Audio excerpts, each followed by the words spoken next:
The spike in the wasteland. The wind howled like a wounded animal across the empty wasteland. Dust swirled in the air, biting at skin and eyes. The sun above was a dull red ball, heavy with heat. Ethan Cross adjusted the straps on his salvage pack and kept walking. His boots crunched over dry, cracked earth. Every few steps, metal fragments poked out from the dirt. Rusted plates, broken antennas, twisted engine parts. Once, this place had been a battlefield. Now, it was just a graveyard. His ship had gone down 2 days ago, and he needed parts to fix the drive. Out here, far from the trade routes, no one was coming to help. If he didn't find something useful, he would die with the rest of the wrecks. He had almost given up hope when he saw it dotted first. It looked like a dark line against the horizon, rising from the ground like the finger of some buried giant. But as he got closer, it became clear. This was no rock, no piece of ship wreckage. It was a spike. A massive black spike, taller than a city tower, stabbing straight into the earth. Its surface was smooth, yet strange patterns shifted across it, like liquid shadows moving under glass. Every few seconds, a faint hum rolled through the air. Deep enough to be felt in the bones dot, Ethan stopped walking. His skin prickled. The wind seemed quieter here, as if the spike swallowed sound. Locals in the border colonies sometimes told stories, old war relics, alien traps, cursed monuments, left by invaders. He had never believed them. Until now.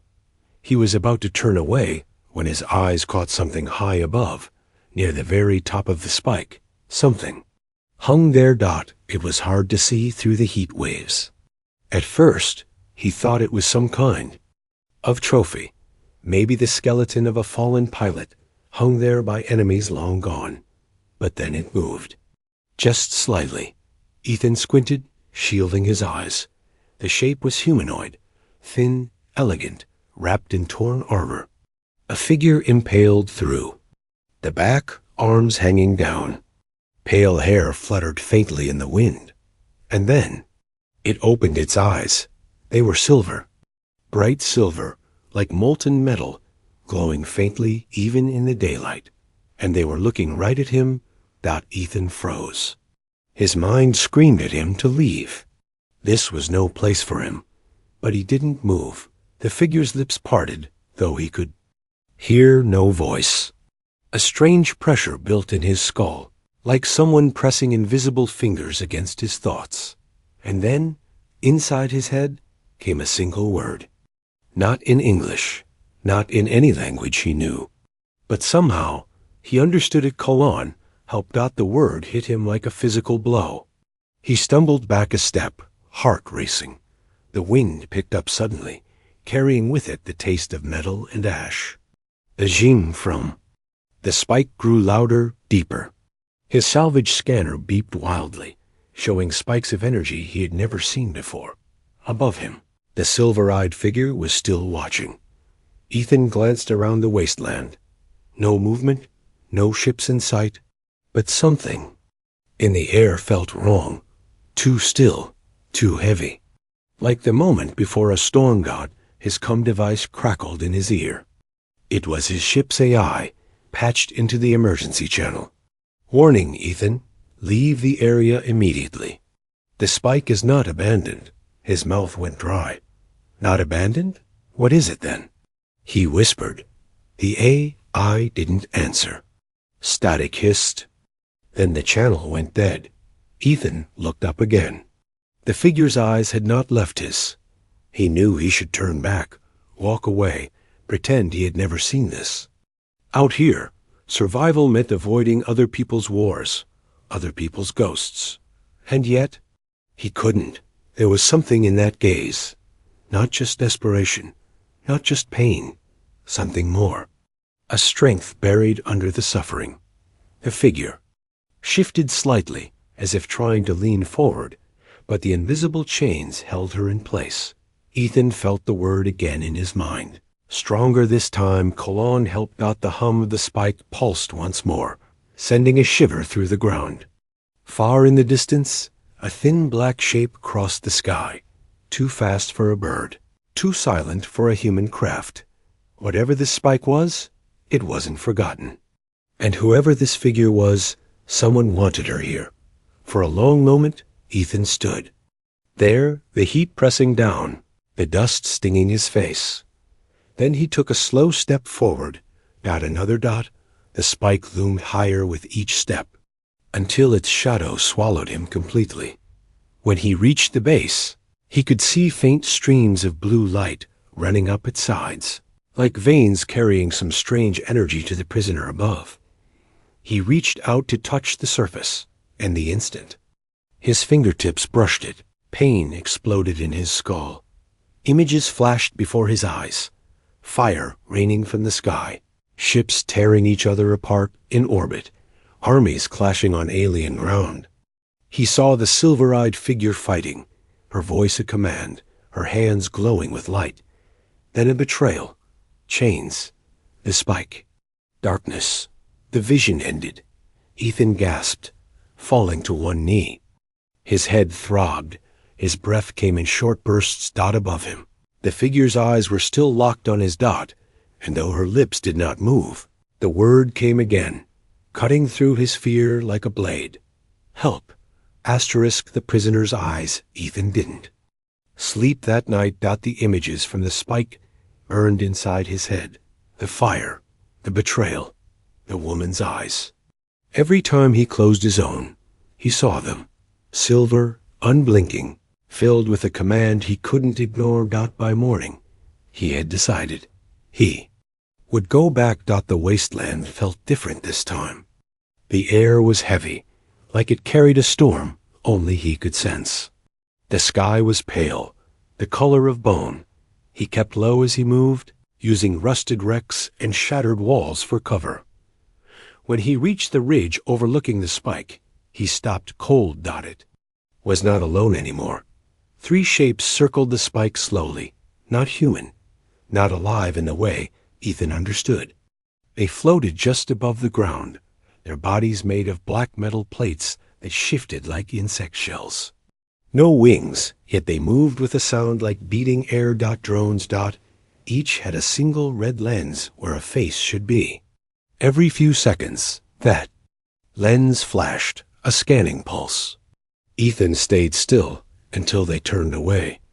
The prisoner was still there, high on the spike, but she looked different in the pale morning light. Her skin was smooth like polished steel, but now Ethan could see cracks running along her arms and neck, faintly glowing with blue light. Her armor, though shredded, still shimmered as if it remembered the battles it had fought. And those eyes, when she saw him, they locked onto his again. And for a moment, the rest of the world seemed to fade away. The drones, the spike, even the wind. He felt her in his mind, not a voice, not words. A pull. And then, suddenly, a flood of images slammed into him, this time faster, sharper. A burning sky, armies of creatures unlike anything human, a fleet of black ships blotting out the stars. And in the middle of it all, her, standing on the bridge of a ship, leading the charge. The visions ended with her screaming, not in fear, but in rage, as she was dragged to the spike. Ethan staggered back, clutching his head. A sharp hiss cut the air. One of the drones had stopped, its red lens fixed on him. Ethan ducked behind a piece of wreckage, his heart pounding so hard he thought the drone would hear it. The thing glided closer, scanning the air with a high-pitched whine. The hum from the spike pulsed faster now, like a heartbeat. Above. The woman's eyes narrowed, and Ethan swore he felt her focus shift, not on him, but on the drone. The drone froze in midair. For half a second, its red lens flickered from red to white, then back to red. A low crackle came from its shell, and it slowly drifted away. As if, confused, Ethan realized he had been holding his breath. She had saved him. Or maybe she had only bought him more time. When the drones moved farther out, Ethan crawled closer to the base of the spike. He had brought rope, cutters, even a torch. But when he touched the spike again, the same burning pain shot through his skull. He gritted his teeth and forced his hand to stay there. "Tell me how to break it," he thought. Her eyes flashed brighter. Her lips moved, but again there was no sound. Instead, her words formed inside his mind. Not the chains. The anchor. The anchor? Ethan looked around, but there was nothing holding the spike down. No visible base, no machinery, just the earth. He was about to ask again when the air behind him shifted. The drones had returned, but this time they weren't scanning. They were hunting. Asterisk, the patrol's night in the wasteland, was not silent. Breath. The wind slid across the sand like whispers in a dead language. Metal scraps rattled in the distance, though no one touched them. Somewhere far away, a sound like deep drums rose and fell, steady as a heartbeat. Ethan crouched in the black shell of an old transport truck, the spike looming in the distance. Its faint blue glow lit the prisoner like a ghost suspended in the yacht. She was watching him again. He'd waited until dark to get closer, thinking the cover of night would help. He was wrong. Shadows moved across the ground, too smooth for anything alive. 4 drones this time, gliding in slow circles around the spike. Their red lenses swept over the sand in razor-thin beams. When the beams touched metal, the metal hissed and smoked. One drone passed so close to his hiding place that he could hear the faint click of gears inside it. Ethan pressed his back against the wall of the truck and held his breath. The prisoner's eyes flicked from him to the drones, then back again. Her lips moved. This time, the word in his head was not help. It was hide. He slid down lower. Asterisk. The drones stopped their circle. They began to spread outward, moving away from the spike, searching. The hum in the air deepened. Ethan's fingers tightened on the salvage cutter at his belt.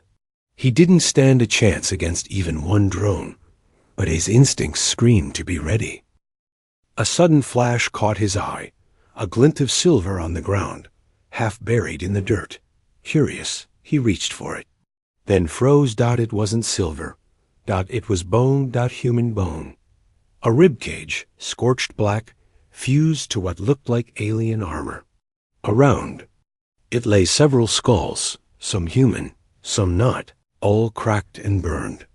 The ground was a killing field. Ethan's stomach turned cold. He glanced up at the spike, at her, and realized she had been the only one left alive. Why? The thought barely formed before one of the drones stopped moving. Its lens swiveled directly toward him. A thin, sharp tone split the air, an alarm. Ethan bolted from the truck. A beam of red light cut across where he had been sitting, slicing through metal like paper. Sparks exploded behind him. The drones surged forward. He ran between the husks of old war machines, their twisted shapes barely giving him cover. The prisoner's voice slammed into his mind again. Left. Underground. He skidded around a burned-out walker and saw a jagged hole in the earth, the entrance to some forgotten bunker. Without thinking, he dove in. The darkness swallowed him. Sand and rock scraped his arms as he slid down into the tunnel. Above, red light flashed over the opening, and he heard the drones hovering there, scanning. Then, silence. He waited in the black, chest heaving, every muscle shaking. Finally, the prisoner's voice came again, softer, but still urgent. They will not stop. Find the anchor before they find you. Ethan pressed his hand to the cold earth.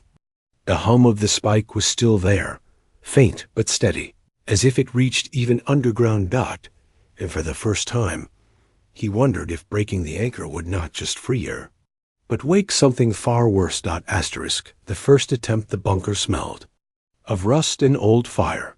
Ethan's flashlight cut through the darkness, revealing walls blackened by heat and claw marks. Some of the marks were human-sized. Others were not. He moved slowly, careful not to make noise. The floor was littered with broken armor plates, snapped cables, and strange silver shells that crumbled when touched. Halfway down the tunnel, he found a door, bent inward, as if something had slammed into it from the outside. Beyond it lay a small chamber filled with old tech, a table, a cracked monitor, a dead power core dot, and in the corner, leaning against the wall, a weapon dot. It wasn't human. The shape was wrong. No trigger, no stock. Its surface rippled faintly when he touched it, almost a live dot. As his hand closed around it, his vision flickered. The silver-eyed woman, standing tall in armor that blazed with blue light, holding the same weapon, ships burning above her, soldiers at her side, her voice shouting orders in a language that felt ancient and sharp, the spikes slamming into the ground, the hum starting, chains of energy coiling around her body, a shadow of something vast and winged moving across a blood-red sky. Ethan staggered back, the vision snapping away. The weapon still pulsed faintly in his grip, as if it recognized him. Dot above, faint through the rock. He could still feel the hum of the spike. He didn't know if this weapon could break it, but it was the only thing he had. He climbed out of the bunker after midnight. The drones were gone, but the air felt. Watched. The moonlight turned the wasteland silver, making the spike seem even taller. The prisoner saw him, and her eyes widened. She knew what he carried. Dot. Ethan approached the base of the spike, the weapon trembling in his hands. The hum grew louder, vibrating through his bones. Dot. When he aimed at the black surface and fired, the sound wasn't like a gunshot. Dot. It was like tearing. The air itself seemed to rip open, a deep blue beam striking the spike. For a heartbeat, cracks spread across its surface, glowing white-hot. Then the hum exploded into a scream. Dot. It wasn't just sound. It was inside his head, tearing at his thoughts, filling him with panic. Images poured into him. Galaxies burning, whole planets vanishing into shadow, ships fleeing into black holes. He dropped to his knees, clutching his skull. Blood dripped from his nose. His heartbeat was too fast, too hard. Dot above. The prisoner thrashed against her chains, her mouth open in a silent cry. Her voice hit him like a thunderclap inside his mind. The anchor is below. Not here. Below. The beam from the weapon flickered and died. The spike's cracks sealed themselves like wounds healing. And then the hum stopped. The silence was worse than the sound. Ethan looked up and froze. Shapes were descending from the clouds. Not drones this time. These were bigger, heavier. Shadows with long limbs and faces hidden behind smooth silver masks. Their bodies glowed faintly with the same blue light he'd seen in her armor. That the prisoner's eyes locked on his. Run. Asterisk the chase. The first one landed like a falling star. Sand erupted in a circle around it, shards of glass spraying the air. The silver mask turned toward Ethan, catching the moonlight in a way that made it look like a blank face. No eyes, no mouth, just smooth metal. Dot. It didn't run. It glided. Ethan didn't wait to see what it could do. He bolted. Dot behind him. Another shape dropped from the sky, hitting the ground without a sound. Then a third. Each landed closer. The alien weapon banged against his hip as he ran, its surface still warm from firing. His lungs burned, his legs screaming, but the wasteland gave him no cover. A flash of movement. One of the hunters appeared ahead of him, as if it had simply stepped through the air. Its hand unfolded into a claw. The tips glowed faintly blue. Ethan skidded to a stop and spun away, racing toward the broken silhouette of an old war machine. A beam of blue light sliced the ground where he'd been standing, melting sand into glass. Dot. The prisoner's voice punched into his mind, sharp and urgent. They are not drones. They think. Do not fight them in the open. Ethan dove into the wreck, crawling through twisted metal ribs. The first hunter's claw scraped along the outside. A sound like steel screaming. The hum of the spike returned, but it wasn't steady this time. It pulsed in time with the hunter's movements. Like they were connected, Ethan crawled out the far side, rolling down a slope of sand. He hit the bottom and looked up, straight into the mask of another hunter dot. It tilted its head, studying him. For a moment, there was no movement, no attack. Then, without warning, images slammed into Ethan's mind, not his own, not hers. This was from the hunter's perspective. Asterisk, the spike in a green valley, before the wasteland. The prisoner chained there, screaming. Hunters standing guard, century after century, watching her decay, but never die. Orders burned into their minds. She must remain. If she is freed, the war begins again. Ethan staggered back, the vision. Breaking, the hunter raised its claw. A blast of blue light tore past him, slamming into the hunter's chest. The thing flew backward, hitting the sand-hard dot. Ethan spun and froze. The prisoner was still on the spike, but her eyes glowed brighter than ever, the chains shivering around her. Her voice roared through his skull. Run to the old city. There you will find the anchor. The fallen hunter twitched, its mask cracked. A hiss escaped it, not a machine hiss, but something alive, furious. More shadows fell from the sky. Ethan tightened his grip on the alien weapon and ran into the darkness. Asterisk, breaking the anchor. The old city rose from the sand like a dead god's bones. Black towers leaned at impossible angles, half swallowed by dunes. Broken bridges hung in the air, their edges frayed into threads of light. Everything hummed, not like the spike, but deeper, as if the city itself was breathing. Ethan crept between shattered walls, clutching the alien weapon. The prisoner's voice guided him, threading through his thoughts.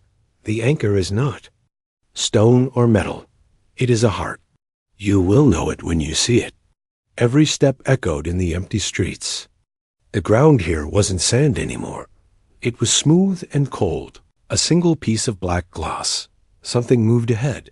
Not the hunters, not human. A mass of shifting blades, tall as two men, sliding silently across the street. Its surface reflected. The stars, warping them. It didn't attack. It simply turned and began gliding in the same direction Ethan was heading. The hum in the air grew stronger. He followed it through an archway into a massive open hall. And there it was. The anchor. It floated above the center of the chamber, a sphere the size of a boulder, made of light and shadow woven together. Inside, shapes swam slowly, worlds maybe, or memories. Ethan's breath caught. He raised the weapon. The hum spiked, shaking the air. Shadows exploded from the walls. Hunters, dozens of them, their silver masks gleaming. They formed a circle. Around the sphere, moving in perfect unison, the prisoner's voice cracked in his head, filled with pain. You must fire. If they touch you, your mind will not return. Asterisk. Ethan's hands shook. The nearest hunter lunged, its claw slicing the air where his face had been. He dropped to one knee and fired. The beam struck the sphere, and the city screamed. Light tore through the hall. The hunters convulsed, their masks cracking, blue light spilling from their bodies. The ground split, revealing black fire beneath. Ethan kept firing. The sphere's surface peeled away in strips, revealing a core of pure white. The hum turned into a roar, and the prisoner's chains shattered in his mind's eye. Above the chaos, her voice rose, stronger than before. You are almost. There, something hit him from behind. A hunter pinned him to the floor, its claw pressing to his temple. Images stabbed into his mind. A prisoner leading armies, entire civilizations burning, her hands drenched in fire. Asterisk.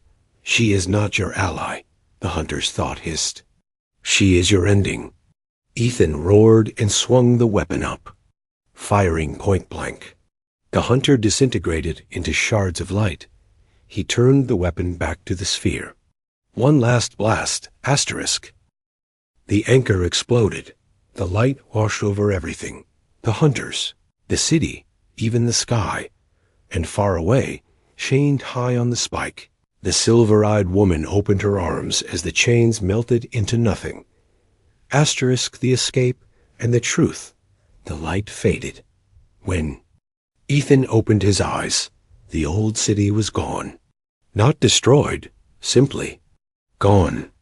The towers, the streets, even the glass floor had melted into the air like steam, leaving him standing on bare sand under a sky crowded with unfamiliar stars.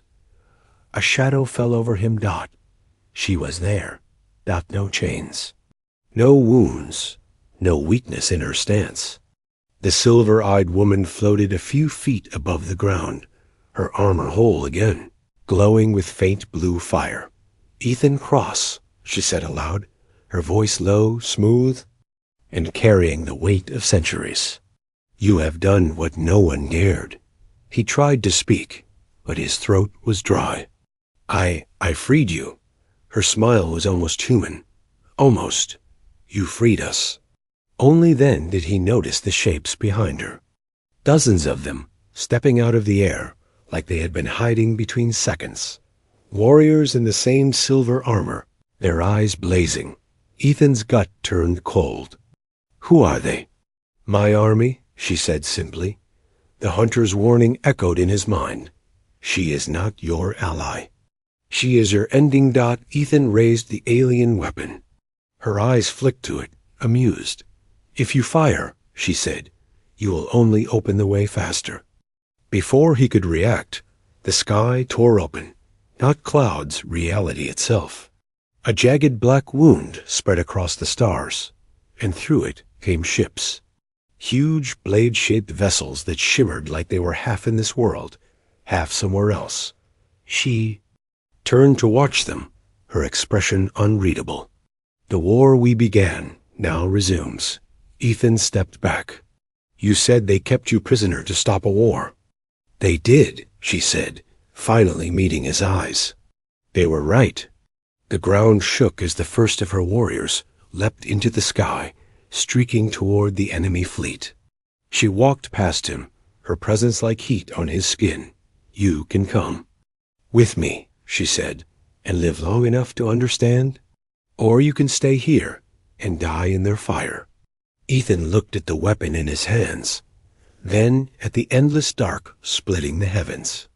He thought of the bones in the wasteland, the visions of burning worlds, and the fact that he had been the one to start this.